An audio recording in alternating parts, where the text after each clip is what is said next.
All right, business asked me anything. Here's a second question that came through was, how do you, how do people follow a productive goal setting system for themselves?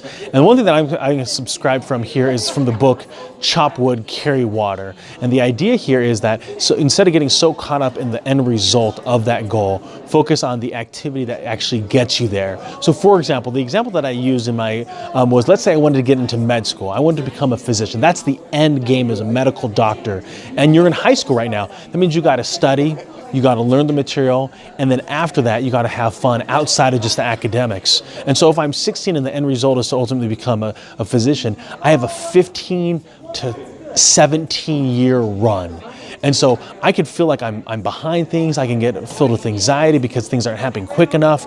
And in reality, I just need to be able to be patient and allow my activity to eventually get me there. So for example, in high school then, I'm not only learning or studying hard in the science classes, but then I'm learning it.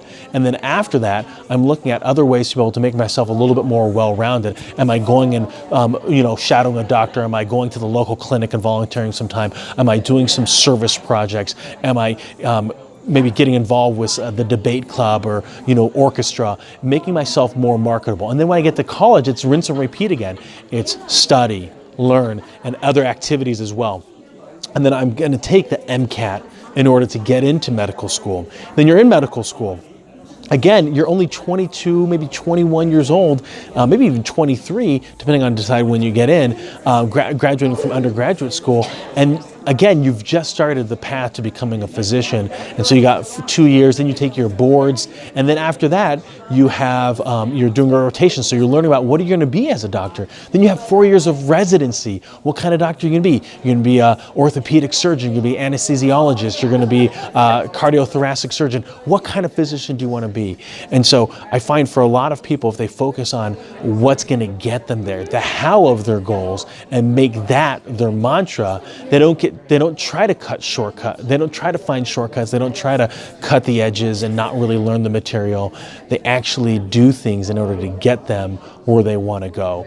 The same thing that we find with a lot of people when it comes to health and fitness. Why do people have cheat days? Is because they're thinking about trying to get to an end weight within 6 months or within 10 days. No, health is a lifelong pursuit.